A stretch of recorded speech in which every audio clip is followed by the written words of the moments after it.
Welcome to Resident Skeptics. I'm one of your hosts, Jordan, and we have a little puppy co-host. Can you stiff the mic? Yeah, there you go. They can hear you now. Good boy. Good boy. Okay, great. I'm going to give you to our manager. I hope that was a little bit lighthearted for us today, because we're going to get into some pretty serious topics. And I started off asking the audience today, and I'll quote it correctly, is should racism against white people be ignored? That was the question. Should racism against white people be ignored? Now, I think there's plenty of conservatives that would say, Jordan, of course not. Of course we can't ignore it. We can't do that. Racism goes all ways. Then you have the left that says, no, racism can only be against black people and essentially any other minority, any other victim class that's been added. So the answer is no. So we have two different answers, right? Now, of course, we can address the left's viewpoint that you can only be racist towards one group of people. This is simply crazy to me. It can go both ways. If you can have a racial slur against someone who's Asian, who's to say that you can't have a racial slur against someone who's white or someone who's Hispanic? So again, doesn't make a ton of sense. Now, obviously in the media, we ignore it when it comes to white racism. We pretend that it doesn't happen. Maybe that could be different in the workplace. For example, I don't think that you could outwardly call a white person a cracker without getting some sort of reprimand. I think that could definitely still happen. So I'm not saying that people completely ignore racism against white people. What I am saying, though, is that the underlying racism against white people is often ignored, and the media is the push for that. Now, I want to go ahead and address conservatives. I want to address them saying, no, Jordan, of course, racism against white people, rather, matters. Now, I'm inclined to agree with this point of view. But here's the thing that I would say I have some disagreements with what you guys actually believe. See, I think that when it comes to white or racism against white people, I don't think we're as enthusiastic as we would like to say we are. Now, of course, I don't think that you could call someone a cracker at your work, right? But there are many other things that are going under the radar. You can make jokes about white people all the time, and it's not considered racist.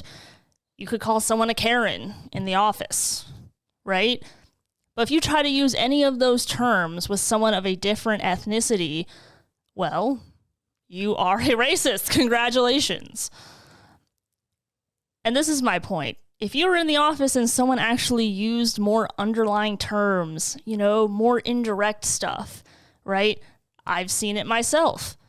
Would you actually do anything about it? That's the real question. Would you actually do anything about it? And you can be honest, all right? I know that there are plenty of us that they're like, this is not worth the fight. I'm not going to win. I might as well just give up. And I think that's also in part due to the media and what they do. They make it okay to be anti-white.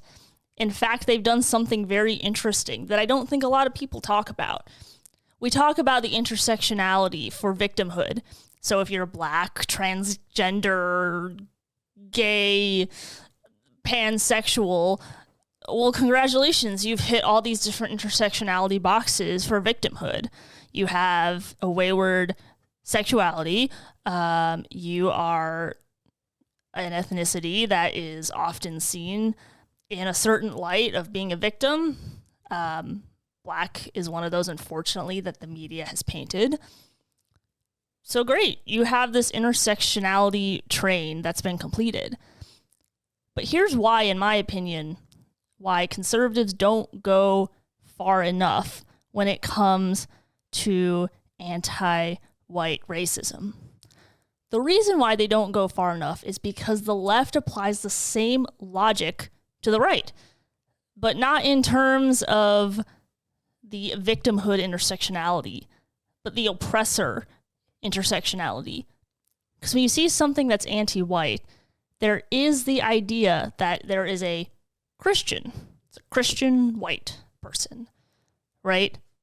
The Karen, or rather just someone that has more rigid values. Maybe that's the way they'd put it. I don't know.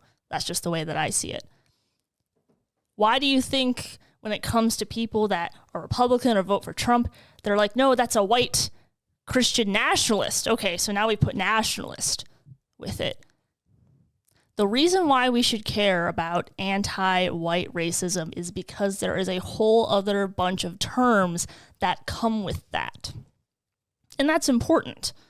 That's important because they're not upset that you're white. They're upset with values that you have. It's the same reason why you have people mad at Thomas Sowell or Larry Elder or Candace Owens and maybe accuse them of white privilege. What the heck? They're not even white. It's because they don't like their values. And that's what it's all about. It doesn't matter what your skin color is. The question is, what values do you hold? And that's something to consider.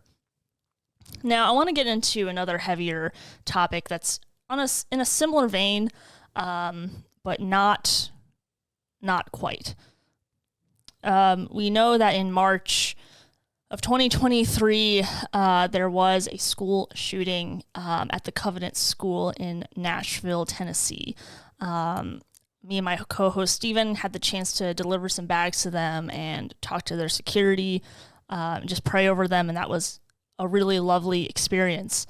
It's got to be hard to see what's come out now. And when I mean hard, I'm using that word very broadly, meaning it can bring up a lot of emotions and difficulties. Whether or not the emotions and difficulties are worth it are, of course, up to the victims' families and the community affected. But, of course, we have to give credit where credit is due. Louder with Crowder, his team, was able to get a hold of 3 pages of the shooter's diary. And it is pretty disturbing. It's mostly what I expected. So I'm going to go ahead. I'm going to jump right into that. If this will actually show up for me. Will it? Will it not? Will it? It might not. So that's okay. I'm going to read it to you anyway. You don't need to see the screen. All right. And you can pretty much find this just about anywhere at this point. I'm just going off of a local news source, abcnews4.com, talking about this shooter. Portions of the manifesto, and I'm quoting, portions of the manifesto belonging to Nashville school shooter Audrey Hale are circulating on social media after months of debate regarding its release. Steven Crowder, the host of Louder with Crowder talk show, shared leaked images from the manifesto Monday morning. The pages released by Crowder allegedly reveal the intentions behind Hale's deadly attack. And, of course, some of the language in here is pretty tough to read. And I'll just quote in, let's just say, more toned down fashion. It says, "Want to kill you little C's." One page from the manifesto reads, "Bunch of little F's with your white privileges. F-U-F." 28-year-old killed 6 people, including 3 students, it says, after breaking into the Covenant School in March. Now, if you remember correctly, Hale identified as a transgender man, which was one of the most interesting parts of this entire thing, is that most shooters are biological males. And here we have a transgender man, a woman who thinks that she's a man, go in and commit this horrific crime. Another thing that's important to note about this specific part of the journal is that she had been planning this for a long time. And that is also something difficult to swallow. Now, you can go find this just about anywhere. And by the way, one more thing I'm going to say before I give my analysis. It's something from the article I want to say. Quote, Hale's manifesto includes an hour-by-hour calendar of the tragic day, which Hale called Death Day, including everything from getting dressed and eat breakfast to prepare for attack and time to die. And it's quoted saying in her journal, I'm a little nervous, but excited too. Been excited for the past 2 weeks. Can't believe I'm doing this, but I'm ready. I hope my victims aren't. So just truly gruesome stuff here. It's just difficult to comprehend the mind of someone like this. And I think what's even more difficult to grasp is this woman is the opposite of everything that a woman is supposed to be. A woman takes care of children, nurtures children, and then you have a woman writing something like this saying, I'm going to kill you, calling them, the F word, just profanity after profanity, deep-seated hatred coming from this woman, deeply disturbed woman. All right, so I want to go ahead and get into my brief thoughts on this particular piece. The first thing I want to talk about is some of the left's response. From the left, there's either crickets, which, again, not particularly surprising, but there is something I think that is really funny, where they're like, wait, hang on. They're like, wait a minute. So, yeah, we know that this mass shooter came in here and, killed these children. Yeah, but we only have 3 pages of the journal. We can't jump to assumptions. It's like, wait a minute, hang on. This is a pretty good amount of material, which is saying something given the fact that there is a ton more material that they have not released yet, which they absolutely should release. But that's quite the idea. And these are the same people that will jump on it's racism if it's just a white shooter. Why aren't they waiting for evidence with that? They apply this double standard. And the reason why they apply the double standard is because if they don't, they have to admit that their ideology is flawed. And the ideology I'm talking about is transgenderism, is how we deal with mental health in this country. Those are the things that I'm talking about. It's how we address them.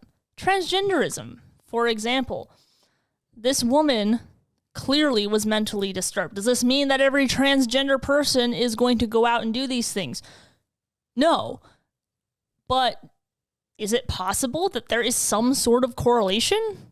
Potentially. Should we look at it? I think so.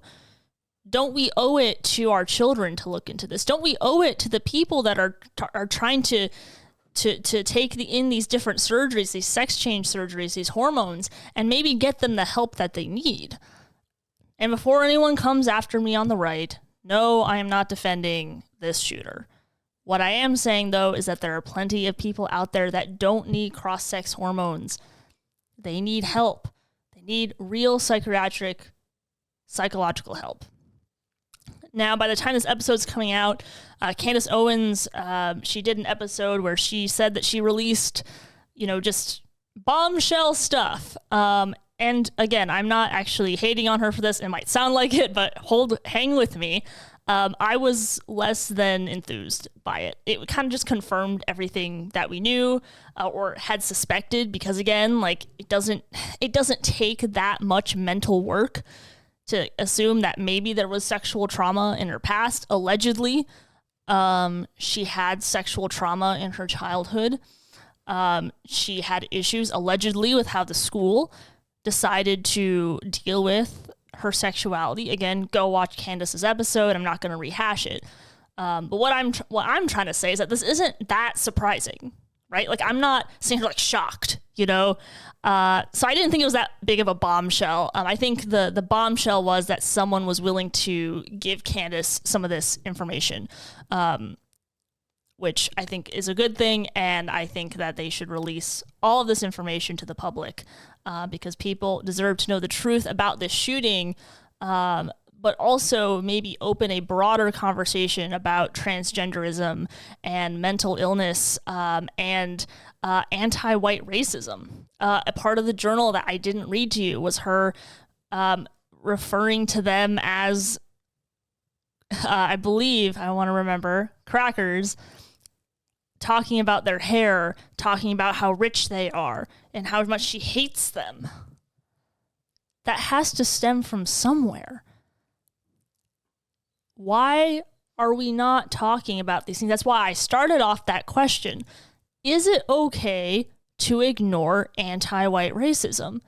And it might seem harmless to ignore, but it's not. Again, I know I'm drawing a very direct line here, and I know there's a lot in between, so forgive me for that, but I want you to think it through. I'm thinking through what that means, and I hope you do too.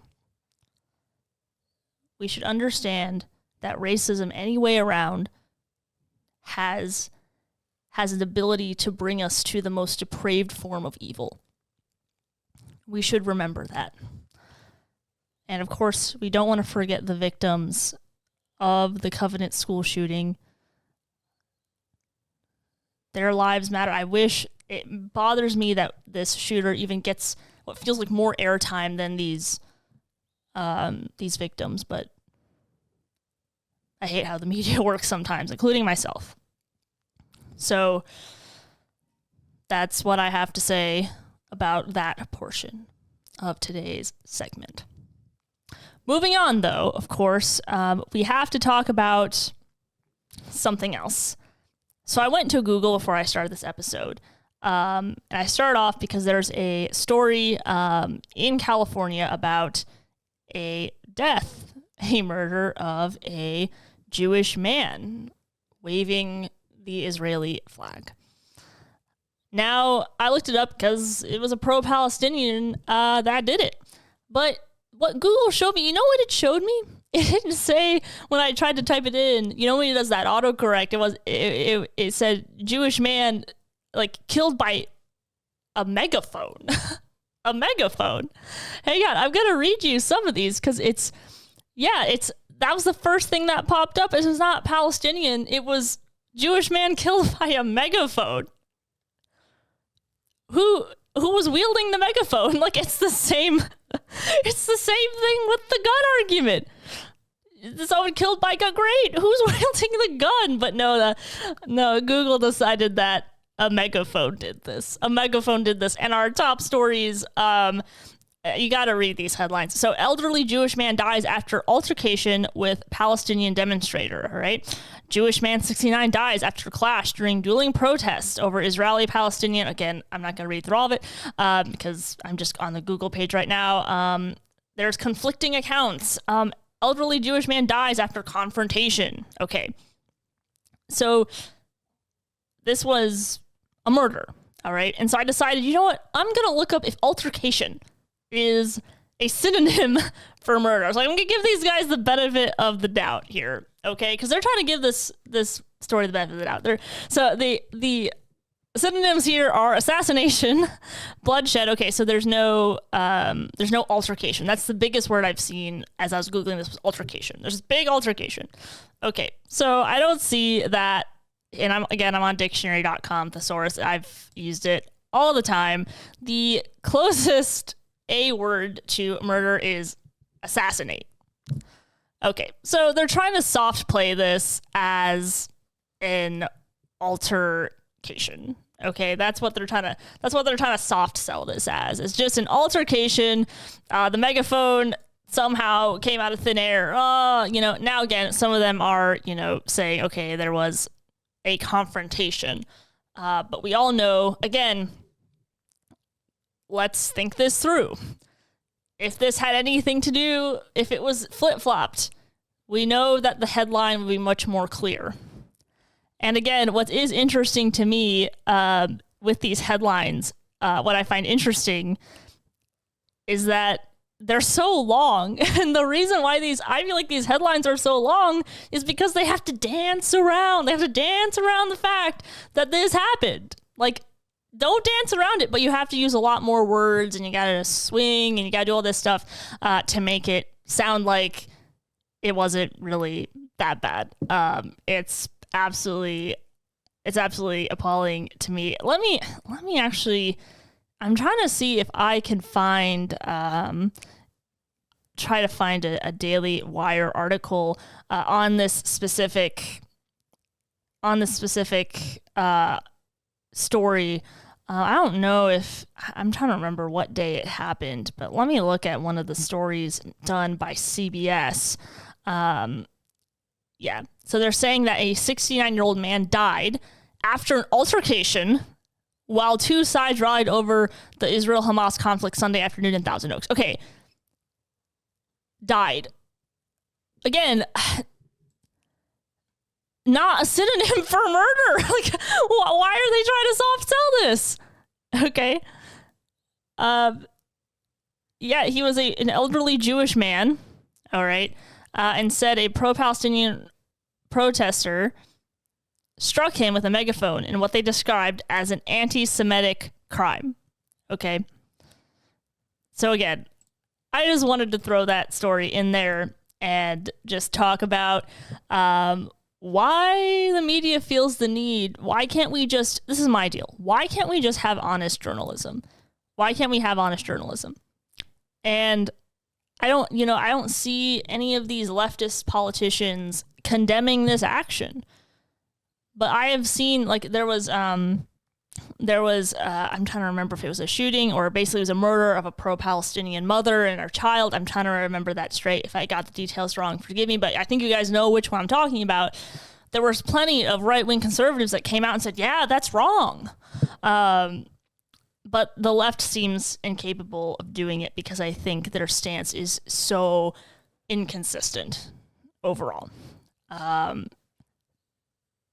So yeah, I think that concludes this segment. Now we have a little bit of a special treat here. I'm going to segue us into talking about good content, good children's content, written content.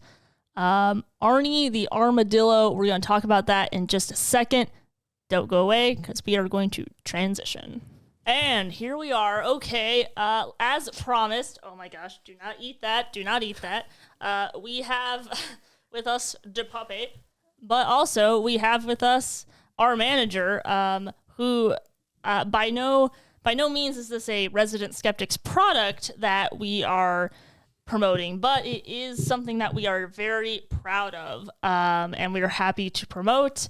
So tell us about Arnie the Armadillo. Hold that up for the camera so people can see it. And if you can't see it because you're listening to this, it is Eden Estabrook's new children's book called Arnie the Armadillo, beautifully illustrated by Preston Anderson. Lovely work there.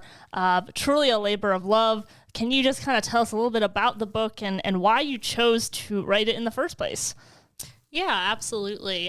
So obviously a lot of people know me as Resident Skeptics manager, but I've spent my entire career as a content writer in the manufacturing industry. So I've spent my entire career writing and working with content.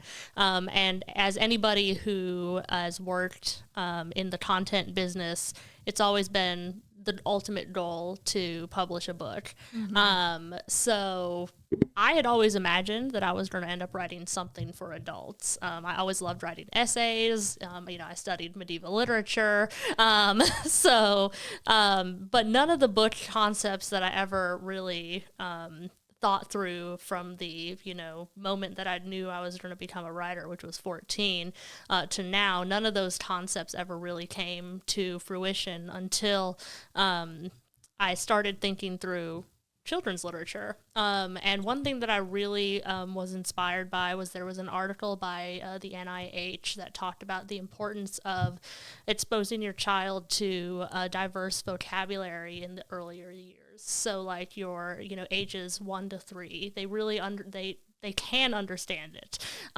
even if they don't fully. So basically, kids aren't as stupid as we think. Essentially, yes. And there is always the trend of baby talk, which I think there's a time and place for. But ultimately, kids can understand more complex words, and they should be introduced to them at an earlier age, and that can help them in the long run as down the road to literacy. So Arnie the Armadillo goes to Antarctica. You might notice a theme just in the title. It is a book that takes kids on an adventure with Arnie the Armadillo, and yes, he does go to Antarctica, and through a lot of different A words.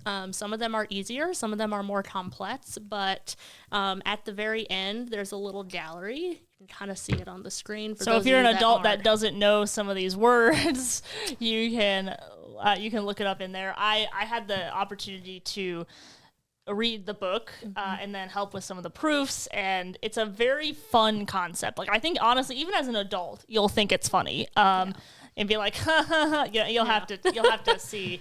But there's an alpaca in there. Yeah, he meets his friend Albert the alpaca. He's an Arctic alpaca, which, if you're wondering, does not exist, but it does in this world. The same world where an armadillo can somehow make it to Antarctica on an airplane. So, suspend reality and engage your imagination and adventure through the letter A with Arnie the Armadillo. Yeah, I think it's a great book, and I think it reminds me of something our mom did when we were younger. My mom, she really likes to shop. And so I remember she said, Jordan, I started teaching you guys the alphabet as soon as I could. And what she would do, she would take us around the mall and she would point out all the letters. Yep. And we knew our letters pretty early. And so maybe the economy is a little tough to just spend $100 shopping so your child can learn the ABCs. This book is only $10. Like, you purposely kept it pretty low, to be honest. You could have charged 15 or 20, but you kept the price pretty low. You're going to be supporting a small business. You're going to be supporting a small business. Yes, we did transfer the pups because he got tired of being in that one space. So yeah, I think I didn't even know about the NIH study. That's really interesting. Yeah, no, absolutely. That was the first study that I found when I was going through the proofing concept of, first, doing the research to validate, like, am I actually thinking something that's true? And I came across the study. So the book is designed for younger audiences, although some people may look at it and be like, really, with some of those words? But that's all there purposefully. And it's also meant to be interactive. I really encourage parents to sit with their child and read it, and show them the pictures. The pictures are there and were really purposefully illustrated to demonstrate some of those more complicated words, like, the word ascended. Arnie is ascending in an airplane. What is that? Okay, well, Arnie is going up. It starts a conversation too with your kids. I know it's kind of hard to see from here, but here's some of the really cute illustrations. I'm trying to find one. Yes, this is like my favorite one. This one, like the one with with the northern lights, or actually this is the southern hemisphere, so there's the Aurora Australis. Yes. I cried when I saw that illustration. I thought it was so pretty. It's so good, and that's thanks to, again, incredible illustrations by Preston. So you're going to want to pick this up. You can find it on Amazon. Eden also has a ton of pop-ups in Charlotte, so please follow Arnie the Armadillo on Instagram so you can stay up to date. I think that's all the time we have and all the patience our puppy has. So let us know what you think about this episode. Let us know what you think about this awesome book for your kids. We want to know. Make sure that you like and subscribe to our channel. Follow us on Instagram. We put out a lot of, hopefully, good content. If you think it's bad, email us or let us know. But other than that, thanks for being here. Thank you, puppy, for being here. And we will be back next week with a fresh new episode.